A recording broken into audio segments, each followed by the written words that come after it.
A lot of people say this is one of the most beautiful books that has ever been published.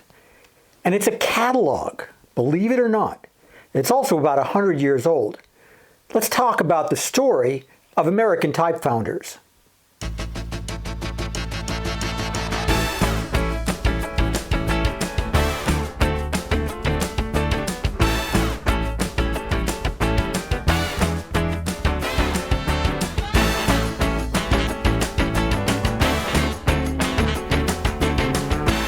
Hi, I'm Stuart, and I am your middle-aged hack, just a child of the 80s, trying to make his way through the 20s, and I hope that you'll take the journey with me. In order to understand what makes this particular book so beautiful and so unique, you have to understand a whole lot about the way that typesetting was done 100 years ago. The first thing you have to understand is what a font was. Now today, we think of fonts being just little tiny files that reside on our computer, and we have hundreds or thousands of them to choose from. We don't even think about it. 100 years ago, a font was a little chunk of metal, a group of little chunks of metal actually, that were set by hand individually, letter by letter, to form a line of type. There were machines that could do a whole line at once. We're not talking about that right now. But fonts were expensive. Every typeface, and a typeface is technically the proper word for a group of fonts, every typeface had to have specific fonts made for every single size. So 6-point, 7-point, 8-point, you had to have all of those things made by hand every single time. This took a huge amount of effort. It was incredibly expensive, and that's one of the reasons that printing was as expensive as it was in the 20th century. But before I get to the 20th century, let's talk a little bit about the 19th. By the late 1800s, there were a couple of big font makers that were beginning to kind of take over. There was Linotype in the United States, there was Monotype in England, and there were a couple of others that really kind of dictated what everybody else was doing. And all these little guys who made fonts, they couldn't compete.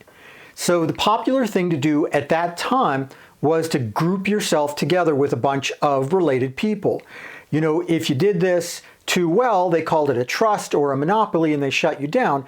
But in the case of type, it was never done that well. In 1892, a group of 25 small type foundries, and a foundry is a company that makes fonts. 25 foundries got together and formed the American Type Founders. ATF was one of the first companies to really challenge these big type foundries, and they were able to standardize font design between all these little foundries in a way that's never been done before, and we've benefited from that since. So ATF slowly grew to become one of the preeminent makers of type in the world. And they became incredibly successful in the first part of the 20th century. So successful, in fact, that they decided to put out a catalog. This catalog would feature some of the fonts that were exclusive to ATF, such as Bank Gothic and News Gothic and Cheltenham and Bodoni, that are still in use today. And it would give an idea of how all those fonts look at different sizes. They set out to make a gigantic catalog, something had never been done before. And according to sources at the time, it cost about $300,000 to do it. Because not only did you have to make all of these fonts and you had to create every page, there were special engravings that were done, plus the science of type and the science of printing was a lot less exact at that time. There was a huge amount of waste, and then what you ended up with was this gigantic book that weighs over 10 pounds, just filled with beautiful designs showing the typefaces that were available at the time. And if you look at them today, it still looks in a lot of ways, as modern as it ever did. In fact, the quality of this book stands up to anything made today. In a lot of ways, it's better because it was made with so much care and so much effort. The font catalog came out in 1923, 101 years ago as I'm recording this, and it represented sort of the peak of ATF's fortunes. I'm not saying that spending $300,000 on a catalog was one of the things that sank them, but the market was changing in a lot of ways. ATF had expanded into making presses as well as type, and by the time the late 1920s came around and the economic crash that happened at that time, they were not ready. Just as simple as that. They were not ready, and their fortunes began to decline. They declined and declined and declined, and in fact, after 1923, ATF was never as successful as it had been. The company kept on through the 1950s and 1960s. They squeaked by, and they had a bit of a renaissance in the 1970s. In the 1970s, thanks to the photo typesetting movement, which I'll probably do a whole video at some point, thanks to that, there was a whole lot of interest in fonts that had never been used before or hadn't been used in decades. And a lot of these ATF fonts, like Hobo, were rediscovered and put into common use at that time. So you see a lot of commonality between fonts of the 1920s and fonts of the 1970s and 80s for that reason. Especially in the United States, the law says that you can copyright the name of a font, you can copyright the methods used to make it, like computer code or something like that, but you could not copyright its appearance. So using, ironically, this beautiful catalog from 1923 as a source, a lot of other companies started making rip-off versions of these beautiful typefaces for photo typesetting, and this hurt ATF even more.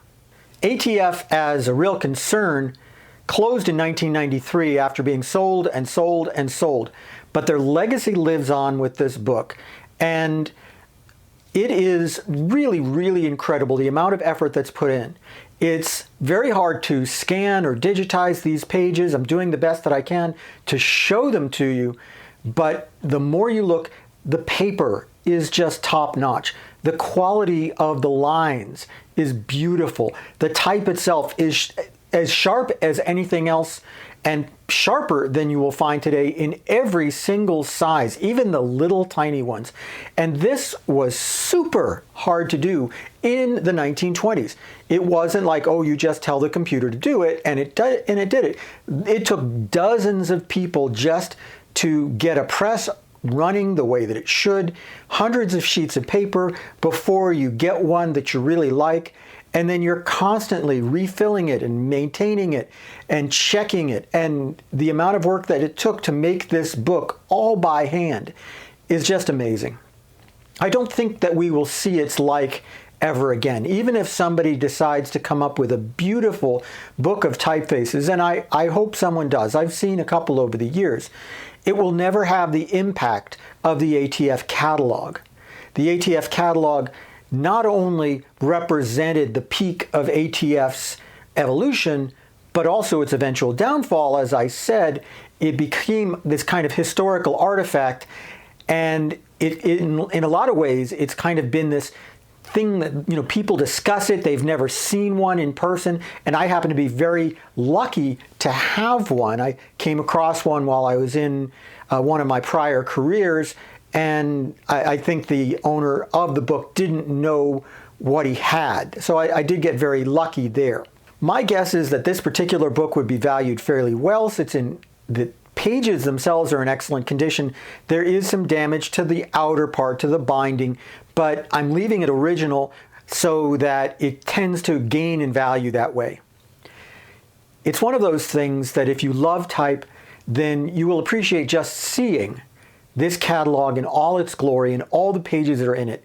There's only so much that I can show you in a YouTube video that will really even define how this all looks. But trust me, if you were to see this sort of thing in person, you would be blown away. That's it for the Middle-Aged Hack and for our discussion on type for today. I hope that you like and subscribe. Leave me a comment. Share this video anywhere you can. I am trying to build this channel up best I can. I'm just kind of putting a bunch of content out there that I like to talk about, things that I enjoy, and I hope that you do too. I will see you again next time. Happy typing!